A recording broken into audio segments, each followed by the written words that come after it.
His wrestling series, Dark Side of the Ring, is back for season 3. It debuted on Vice TV last Thursday. It's on every Thursday at 9 p.m. Eastern Time on Vice TV. From All Elite Wrestling, our friend Chris Jericho is back on the Rich Eisen Show. How are you, sir? Speaking of favorite guests, here I am. Yes, here you are. I was about to say, wait a minute, when have I ever been a guest on your podcast, even though I keep offering and you say, no problem, and then don't invite me? It's okay, We Chris. keep talking about it. It's weird, though, because they were like, do you want to do a phoner for Rich Eisen? I'm like, a phoner? Wow. Old school. Usually these days it's Zoom or StreamYard or Squadcast. We're just taking it right back to the roots and just doing the phoners now. I like it. Soon it's just going to be notes that we pass to each other, Chris. That's just not good television. It's terrible television, but, it's all good. Yeah, we're gonna. When I have you on the podcast, it's gonna be 2 tin cans and a string. Let's do it, though. You keep saying that, and I'm more than happy to do it.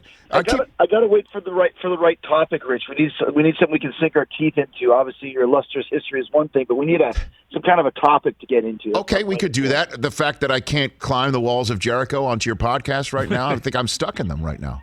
I kind of, you know what I mean? Like, I think that's my problem, but we'll get through it. I promise that before the end of this year, we're going to do a Jericho Eisen Talk is Jericho, but we're going to do it in person. Okay. That's what I want to do. I'm fully vaxxed. I'm ready to go, Chris. Whenever you want to do it, I'm ready to go, so we can do it. Perfect. Thank you, Rich. So what is the Dark Side of the Ring? Chris, walk me through this. What is it? What do you got for okay, me? so this is a series, once again, you mentioned, it's season 3, and much like, behind the music that they used to have on VH1 years ago, there's so many things that happen kind of behind the scenes in wrestling, not just with the different characters and situations, and, there's murders, and there's crimes, and there's behind the scenes machinations and all these other things that I think people are interested in this show, whether you're a wrestling fan or not. Think about The Last Dance, when we saw kind of the behind-the-scenes of the Chicago Bulls and this great team they put together. I am not a basketball fan per se, but I loved watching that documentary because it really gave you a sense of what it takes to make a successful team. And that's kind of what Dark Side of the Ring is. It's these behind-the-scene stories that you might not understand just how hard it is to be in the wrestling business, and all these different characters that have kind of been involved, and some of them have these terrible stories, and some of them aren't as terrible, but they're all very, very interesting for sure. So which one's one that you're proud of bringing to people's attention, or you think? Well, I think last year, and being a narrator, this started when last year we did 2 episodes that I think were really groundbreaking, monumental, and one was a story on the Chris Benoit tragedy, and how that kind of tied in with the passing of Eddie Guerrero, which kind of took Chris down this really dark road. And I got asked to kind of be one of the talking heads on it, one of the experts, quote unquote, because these are 2 of my best friends. Yes. And as a result, they asked me to narrate it. So then I really got into the whole series, because I can talk about it from a fan standpoint and also from an experience level standpoint. But I think the Benoit opened up a lot of eyes to people, both within the business and outside, who really wanted to get involved with this show. And then the other one was dealing with the passing of Owen Hart and the whole tragedy that happened there, which was another tragedy, but in a completely different way. And that's when we were able to connect with Owen's family, his daughter, his son, that had never appeared on camera to talk about this.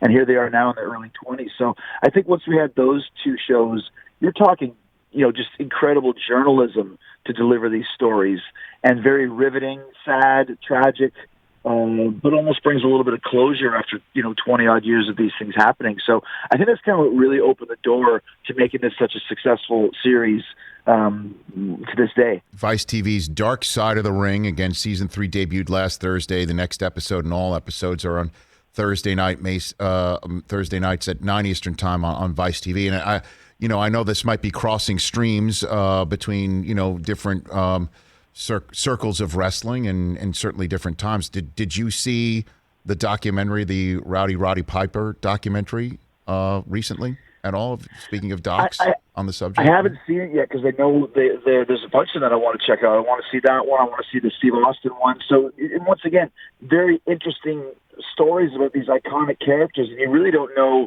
a lot about their personal lives and what they're like behind the scenes. So I know a lot about Roddy career because I was there for the last few years of it. But I'm sure it's riveting as well. Yeah, I mean, we were kind of front and center in that. The number of texts I got from people of his interview when he was here. I was the last person to interview him. Wow. A week before he passed, and it was an interview that I'll never forget because it didn't seem like he was all there. To be very honest with you, man. I mean, well, you know what, Rich, and this is the thing when you're talking, especially those guys. We delve into that on this season of Dark Side, talking about the Ultimate Warrior, Dynamite Kid. Like these are guys. If you're talking about Piper and Savage, all those guys from that era. The 80s was a very tough time in wrestling because these guys, and this is not exaggerated wrestling BS, you're talking about guys that were definitely on the road over 300 days out of the year. Now, not just with that physical toll is taking, the mental toll, being away from a family, being on the road, all the trials and tribulations and pitfalls you can fall into. But just think about putting your body through 300 matches a year and just all... if you're talking about the painkillers, if you're talking about, like, no wonder those guys were drinking so much or taking pills or doing all these drugs because, just the travel alone is enough to wear you down, but then taking all these bumps, as we call them in the business, these falls, I mean, it's just a machine that basically chewed you up and spit you out. And you can see that, like when you mentioned that Roddy wasn't all there, he really wasn't. I mean, you talk to him and he's there, but there's a lot of, not to be crass, but brain cells that were left behind on the road over the years just by necessity to keep these guys going. And the road is tough, man. I mean, like, because again, you gotta. How many days of the road are you on the road a year now, Chris? Well, now things have changed. I mean, now it's all based around television contracts. So AEW was always created with the idea of just doing one show a week. Right. But for years in the WWE, I was doing 4 shows a week every week. 52 weeks a year. So times that, carry the 3, and you're talking over 200, 225, 50 days on the road.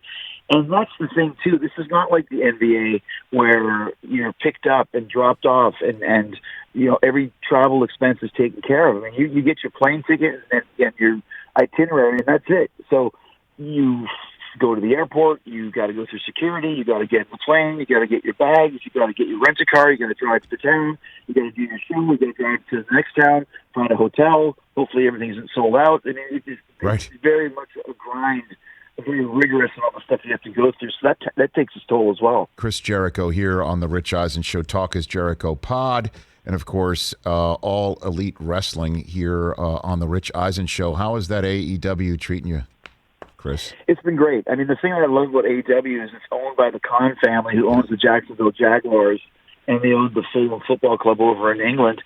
They treat AEW like a pro sports league, and that's the big difference between the two. Is that WWE is a wrestling company that comes from the old school kind of carny and that sort of a thing. It's not like that in AEW. So we do get treated much more like athletes and sports stars and that sort of thing. And then just the fact that we've come out of the gate just blew everybody's expectations away of what this company could be as far as television ratings. I mean, last week we were the number 1 most watched show on cable TV on Wednesday night. I mean, that's huge for any organization, especially for us. We've just been on TV a little bit over a year. So we've been able to really make a mark for ourselves by doing things our own way and providing something different for wrestling fans and new wrestling fans who are seeing something going, this is great. This is completely opposite of what we're used to seeing in wrestling, and it's one of the reasons why we've done so well in such a short time. Well, Chris, I'm an NFL guy, so I clearly know who the Khans are and what they're all about, and it does appear,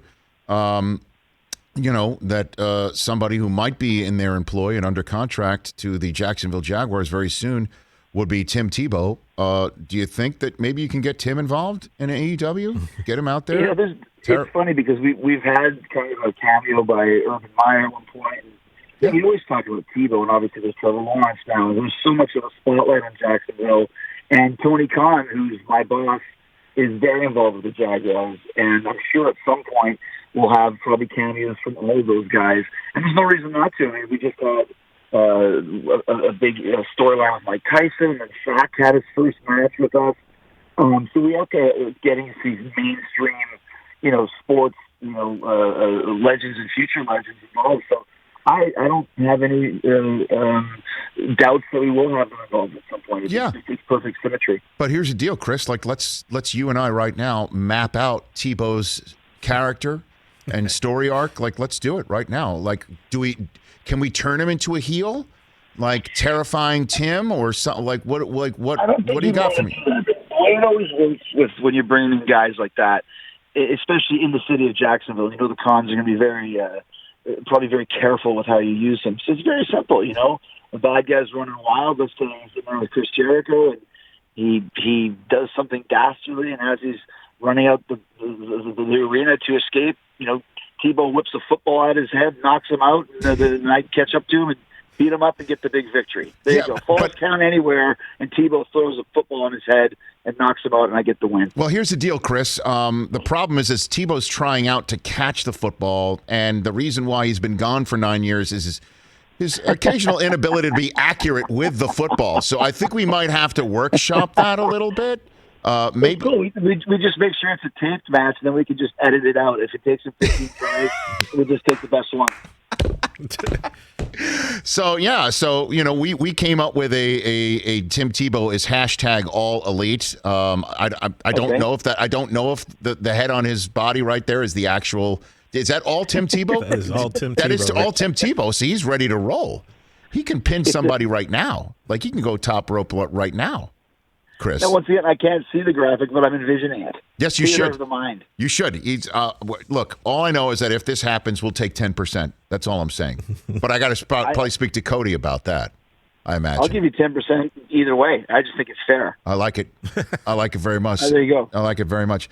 Hey, man, thanks for the call. Appreciate it. Congrats again on season 3 of this show. Look forward to seeing more of that. And anytime you want me, Chris, I've offered it. I really would love to do it. I'd love to be the A to your Q&A as opposed to vice versa. Anytime. We will do it, and we'll do it in person, and I'll make my big return to the Rich Eisen Show live in the studio. Ratings will go through the roof. I love it. We'll be the roof, baby. I look forward to it, Chris. Thanks for the call. You be well. Thanks, Rich. You got it. It's Chris Jericho at I Am Jericho. Hey, you watched all the way to the end. Thanks for that. Watch more right here.